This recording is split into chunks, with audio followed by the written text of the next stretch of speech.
Okay, let's dive into this. Try to picture it. Yeah. You're stepping back in time, way after this huge exile. People are, slowly coming back, trying to rebuild everything, a city, a temple, their whole lives, really. Yeah, a massive task. And right into the middle of all this one guy, Ezra, shows up. And he's not just showing up. He's like fully prepared, deep faith, and somehow he's got this amazing favor from the most powerful guy around, the king of Persia. King Artaxerxes, yeah. A pagan king. And he's just giving Ezra pretty much whatever he asks for. I mean, how does that happen? It's a fascinating story, isn't it? It really feels like divine help meeting serious human effort. We see it all laid out in Ezra chapter 7. Right. So today, that's our focus. We're doing a deep dive into parts of this chapter, really looking at Ezra, who he was, this scribe, this priest, totally committed to God's law, and trying to figure out the source, the reason for this incredible favor he got from King Artaxerxes. Exactly. And the goal here is to unpack who Ezra was, figure out why he was so effective, why God's favor was on him like that, and maybe most importantly, see what lessons this ancient story holds for you right now in your life. Okay, so let's start where the chapter starts. It says, after these events. That's important context, right? Definitely. It means we're past the first wave of returnees, past the initial work on the temple we read about earlier. The building itself is sort of there, but something's missing. Like the spiritual structure, maybe, the community guidance. Precisely, and that's when Ezra steps onto the scene. The text straight away gives us his family tree, his lineage. It traces him back through people like Hilkiah, Zadok, all the way to Aaron. Aaron, Moses' brother, the first high priest. Wow. So he's got serious priestly roots. He absolutely does. Which is interesting because while he is a priest, his main job described here isn't really about temple sacrifices, especially since the temple wasn't fully up and running yet. He's actually in Babylon, and his identity is framed a bit differently. Yeah, verse 6 calls him a scribe, expert in the Torah of Moshe, the law of Moses, which God gave Israel. And that's key, expert. He wasn't just copying scrolls. A scribe back then was more like a scholar, an interpreter, someone who knew God's law inside and out. And when we say Torah, we mean God's instruction, his teachings. And Adonai is the personal name for God. So this deep knowledge, this expertise in God's word, that's core to who he is. And right after telling us that, the text shows us the result of this. It says, and the king granted him everything he asked for, since the hand of Adonai, his God, was on him. Okay, that phrase again. The hand of Adonai, his God, was on him.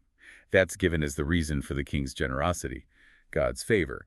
But it kind of makes you ask, right, is that just random? Does God just pick someone, or did Ezra do something? Was there something about him that attracted that kind of divine backing? It's a great question, and the text actually sets that up perfectly and answers it a bit later. But first, let's just see what this favor immediately led to. Right, the journey back to Jerusalem, that's in verses 7 to 9. And it wasn't just Ezra traveling alone. No, quite a group went with him. Priests, Levites, singers, gatekeepers, temple servants, other people too. A big deal. It feels like another important step in the whole restoration process. Definitely. And the journey itself, they give details. Started on the first day of the first month, arrived on the first day of the fifth month. 4 months. Think about traveling for 4 months back then, across potentially hostile lands. Exactly. And their safe arrival, it's not put down to, good maps or strong bodyguards. Verse 9 circles right back. Since the good hand of his God was on him. So God's favor isn't just some abstract idea. It has real-world consequences. It opens doors with kings, and it provides safety on a long, tough journey. It affects everything. It really does. Okay, so we've seen the favor, we've seen the safe journey, both linked to God's hand being on him. Now, let's get to that core reason we talked about. Where did this favor come from? Verse 10 gives us the answer, plain and simple. Ah, yes. This is the payoff, isn't it? It really is. It explains so much. For Ezra had set his heart on studying and practicing the Torah of Adonai and teaching Israel the laws and rulings. Set his heart. That sounds so intentional. Like a deep, deliberate decision, not just casual interest. Absolutely. It wasn't passive. And look at the breakdown. First, set his heart on studying, a real commitment to learn God's word. Second, practicing, actually living it, applying it. It wasn't just head knowledge. Right, theory and practice. Exactly. And then third and fourth, teaching Israel the laws and rulings, passing it on, helping others understand and live it too. So his effectiveness, the king's favor, God's hand being on him, it all stemmed from this deep, active dedication, Knowing God's law, living it, teaching it, it was faith in action, wasn't it? Right. Real preparation. Diligent preparation. It makes you think, though. Ezra was getting ready for this restoration he believed God was bringing. So what about you listening right now, knowing what God promises, what he might be planning? What are you actively preparing for? Yeah, are you just sort of waiting for something to happen, or are you actively digging into God's word, living it out, getting ready for how he might want to use you? It kind of shifts the focus, doesn't it? It really does. It's not just hoping for favor. It's about being ready through that preparation. And this kind of life, this preparation, it didn't just benefit Ezra privately. It built a reputation. That's clear from verses 11 to 14. Ezra wasn't some unknown scholar hiding away. People knew him. He was known as an expert in God's word, and crucially, someone who actually did what it said. And that reputation got all the way to the king. Artaxerxes picks him for this mission. It wasn't random. Which leads to kind of a challenging question for us, maybe. Go for it. Do you have that kind of reputation, not just inside church walls, but do ordinary people you work with, live near, people who maybe aren't religious, do they see you as someone they could actually talk to about God or ask for prayer or seek some wisdom? It's a tough question. How visible is our faith? How approachable are we? Ezra clearly had that kind of impact. And the favor wasn't just for him alone. It spilled over. The king's decree didn't just let Ezra go back. Right. It explicitly allowed all these other people, priests, Levites, regular folks to go with him. So God's blessing on Ezra's faithfulness opened the door for a whole community. It's a great principle, isn't it? One person's faithfulness, blessed by God, can end up empowering so many others who are also trying to follow God's plan. Okay, so Ezra's got permission. He's got the reputation. God's hand is clearly on him. He's got a group ready to go. But then the king's support just goes to another level. Verses 15 to 20 are just, wow. Astonishing, really. The king doesn't just say, okay, you can go. He bankrolls the operation. Yeah, it lists contributions from the king himself, his advisors, silver and gold collected from the whole province of Babylon. Plus voluntary offerings from the Jewish people and priests still there. It sounds like a massive fundraising effort orchestrated by the king. And he's specific about using a lot of it for temple offerings, bulls, rams, lambs, all the required stuff. It does make you wonder about the king's motive there. Maybe hoping for some good favor from Ezra's God by treating his people well. It's possible. And the text does suggest elsewhere that God often blesses those who bless his people. But it's clear the king is facilitating proper worship according to Ezra's God's rules. And it didn't stop there. Ezra could use the leftover silver and gold, however he and his group decided was right, according to God's will. And then, get this, the king basically says, anything else you need, just draw it from the royal treasury. Like an open checkbook for God's work in Jerusalem. But what's really interesting is how the king talks about God throughout this section. He keeps saying, you're God. Right, he's not converting. No, he's not claiming God as his own, but he absolutely recognizes the power and authority of the God that Ezra serves. He sees that God is real and needs to be taken seriously. Which brings us neatly to the real motivation behind all this unbelievable generosity. Verses 21 to 24 kind of pull back the curtain. Yeah, the king sends out this decree to all the treasurers in the region, telling them exactly what resources to give Ezra huge quantities of silver, wheat, wine, oil, and unlimited salt.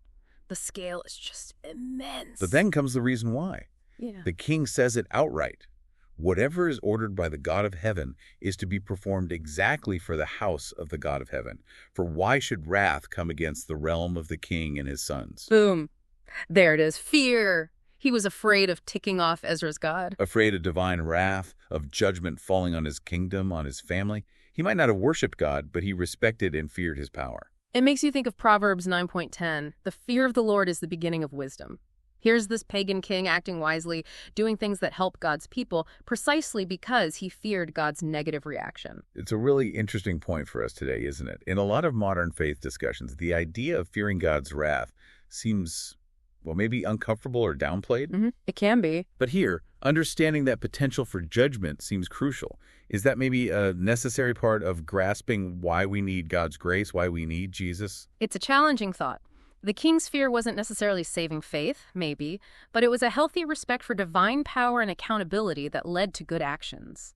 And you see that fear again in verse 24. Oh yeah, where he exempts all the temple workers from taxes. Exactly. Priests, Levites, singers, gatekeepers, servants, no taxes, no tribute, no custom fees. He was bending over backwards not to offend God regarding his house or his servants. He was genuinely scared of messing that up. Taking absolutely no chances. which leads into the final part of the decree, verses 25 to 26, where the king gives Ezra immense authority. Yeah, he trusts Ezra's wisdom, which he seems to see as God-given, and empowers him to set up a whole judicial system, appoint judges and magistrates. That's a huge amount of trust and power, and their job. Judge people based on God's laws, and importantly, teach the laws to those who didn't know them. It's justice and education, hand in hand. And the king backs it up with serious consequences for disobedience. Death, banishment, fines, prison. He was fully supporting the implementation of God's law as taught and administered by Ezra. It all circles back, doesn't it? The king's trust, maybe fueled by that fear, recognizes Ezra as God's man, someone with divine backing and wisdom. Precisely. He respected the God Ezra served, and therefore respected Ezra's authority. So, after all this, the king's decree, the resources, the authority, how does Ezra react? What's his response? Verses 27 and 28. It's pure praise and humility. He gives all the credit straight back to God. Blessed be Adonai, who has put such a thing as this in the heart of the king. No self-congratulation at all. He sees it all as God's work, God's mercy, God's hand giving him favor with the king and all these officials. And knowing that God's hand was truly on him, what does it do? It says he took courage. That divine assurance gave him the boldness he needed, and it helped him rally the other leaders to join him on this massive undertaking. And throughout it all, his focus stays clear. Honor God, restore God's house, bring God's law back to the people in Jerusalem. That was his driving passion. A life totally oriented around God's word and God's purposes. Okay, so let's try to wrap this up. We've seen Ezra's preparation, that deliberate setting his heart on studying, living, and teaching God's law. That positioned him for God's favor. Tangible favor, influence with a pagan king, no less. And that king's incredible support, driven largely by, well, a healthy fear of God's power and potential wrath, a fear that led to wisdom. And finally, how one person's faithfulness, empowered by God, didn't just affect him, but created this ripple effect, allowing others to return and the whole restoration project to move forward. It really shows how God can use someone who's prepared and dedicated. So for you listening, think again about Ezra's intentional preparation.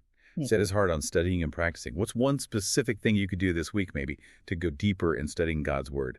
Not just reading it, but really digging in. And how can you be more intentional about practicing what you learn? Living it out day to day. How could that kind of focused preparation maybe open you up to God's favor in new ways? And how might your faithfulness impact others around you? Your family, your workplace, your community? It really does start with that deliberate choice, that's setting the heart. And one last thing to chew on, thinking about King Artaxerxes. He didn't have a personal relationship with God, not in the way Ezra did. But his fear of God led him to make wise choices that massively benefited God's people and plans. Yeah, it's quite something. So what does that tell you about how God works? Maybe he uses situations, even people's fears or motivations we wouldn't expect, to accomplish his will. And what does the fear of the Lord really mean for you? Is it just being scared of getting punished? Or is it something deeper, a reverence and awe that changes how you see everything and how you live? Definitely something worth reflecting on further. Wow. So much packed into this one chapter. Preparation, favor, fear, wisdom, and the incredible impact of one dedicated life. It's an old story, but the challenges and the encouragement feel very